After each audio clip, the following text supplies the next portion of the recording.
Hi, and welcome to the Hotline, your online hotline direct line to the women-only attorneys at Hofheimer Family Law. My name is Katie Carter, and I'm an attorney at Hofheimer Family Law, a Virginia-based family law firm dedicated to representing women exclusively in divorce, custody, and support cases. I'm here today with Shira Harrell, who is also an attorney. She handles regular divorce cases and also collaborative divorce cases. She is also a certified financial planner, though she doesn't practice as a CFP. She just brings a wealth of knowledge and is just an all-around great resource. I've brought her here today to talk to us about different types of divorce. Shira, thank you so much for coming. Thanks for having me, Katie. Glad to be here. Yeah. I think this is going to be great.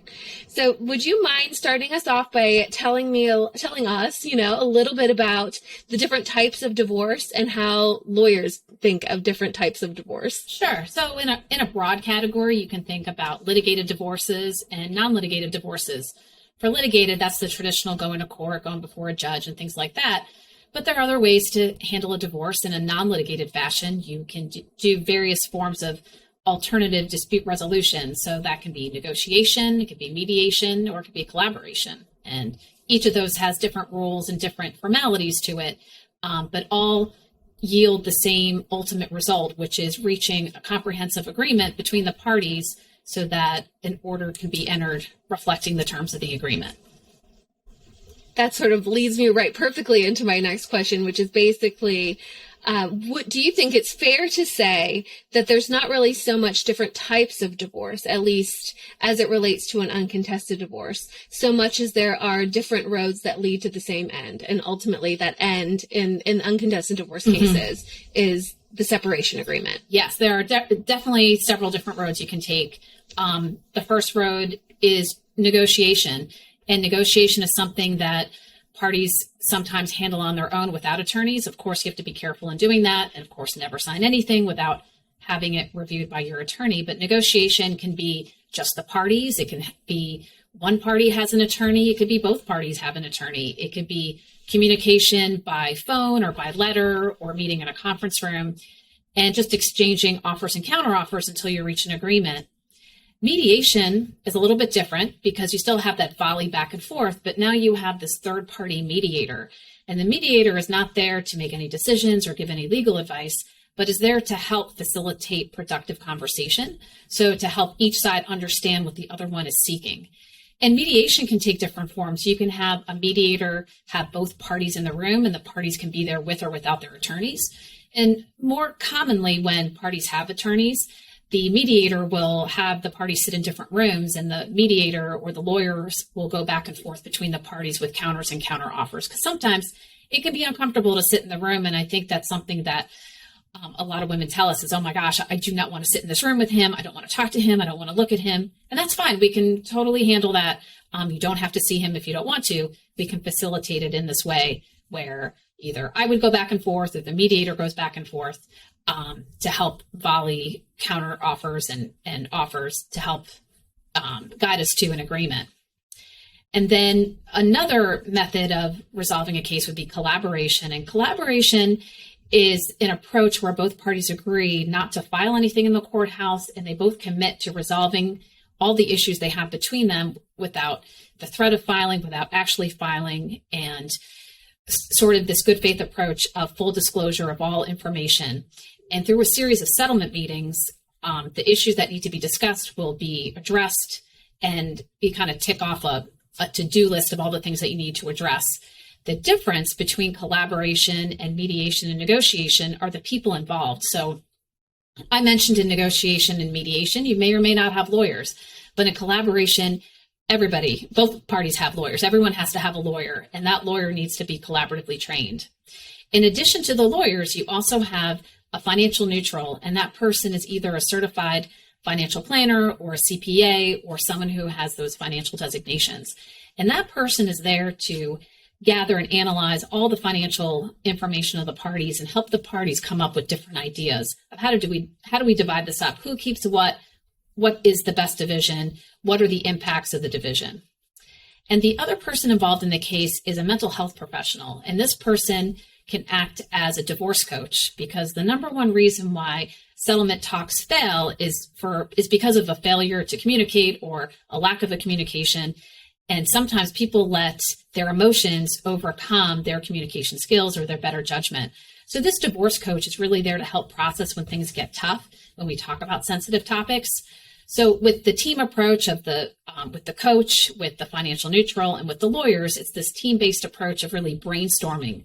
Collaboration is different, where we encourage the parties to come up with solutions and ideas, and then we check off which are realistic, which are not realistic, as opposed to negotiation and mediation are more offers and counter offers, meaning I want to do this. And then you give those terms to another person and they say, well, I'll agree to this, but I want to change that. So it's more my way than their way versus collaboration where we kind of come up with it together.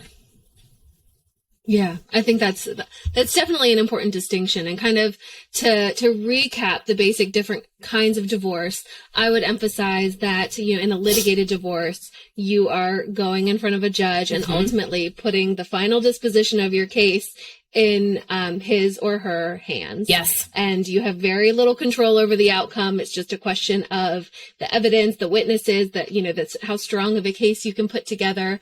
Right. Whereas in a separation agreement case, whether you're mediating, whether you're negotiating, or whether you're going through the collaborative divorce process, it is more a question of trying to come up with solutions that both parties can ultimately agree to. It can look pretty different depending on the method that you choose. Right. Especially, we're going to emphasize collaborative divorce here in our next episode. But just to put you on your guard that you should be asking questions about the kind of results generated in your particular case and looking really in detail at the different methods available to you so that you can make sure that you make the best decision for not only yourself, but for your children and, even almost by extension for your ex, which can help facilitate your co-parenting relationship and, make things happier and healthier all the way around. So you're definitely doing the right thing to be considering different types of divorce and to be asking questions like this. So I think it's definitely an important part of the process as you begin to experiment and ask questions and really examine what the process looks like. I do have another question for you, Shira, if you don't mind. Sure. Do you think that of the types of divorce that one type is better than the others or better across like a wider range of scenarios? I know, of course, there's tons of different types of cases and different kinds of issues that can come up. But do you think that you would crown one the winner in terms of types of divorce? Well, Katie, I'm going to give you the lawyer answer of it depends. Okay, good. Yeah. Because it really does. Law school day one. It really does. It really does depend. For sure. It depends on what are the issues that we're fighting about. How far apart are we? You don't need a full-blown collaborative case if the two parties are relatively close in their agreement terms, and we just need to do some tweaking. So I would want to have a one-on-one meeting, consultation with someone, preparation for any of these methods and figure out how far apart we are. And then once I figure that out, I can give better advice as to, I think you can probably take care of this in mediation. One of the things I always recommend for mediation is division of personal property, because you really shouldn't need lawyers to be involved in that. You can go to a mediator and divide up the personal property. It's a more cost-effective way to divide up those types of things than to have two lawyers argue about it, because that is not cost-effective to do that. Yeah, absolutely not. Yeah. And we have to do that sometimes. It seems crazy. As much as people are worried about cost, then they bring in issues that they just can't resolve that, to us seem like kind of a waste of money. But some of those things can be very sentimental or irreplaceable. Yes. And but to each his own, and we're here to help. And if that's what it takes, those are some options. Yeah, absolutely. Absolutely. I mean, a good lawyer can help work through all sorts of different situations. Yeah. Is there anything else you wanted to add about types of divorce before we sign off here? Just the golden rule that, you mention all the time, which is never sign anything that your husband gives you or that your ex gives you without having your own lawyer read it. It doesn't matter how close you think those terms are to what you are entitled to. Please, please, please do not sign anything unless you have your own attorney review it. Yeah, even if you've drafted something yourself, I see that sometimes too. Not necessarily something that a husband's attorney has drafted, but something that you've, found some forms on Facebook and kind of filled in the blanks and you're hoping for the best.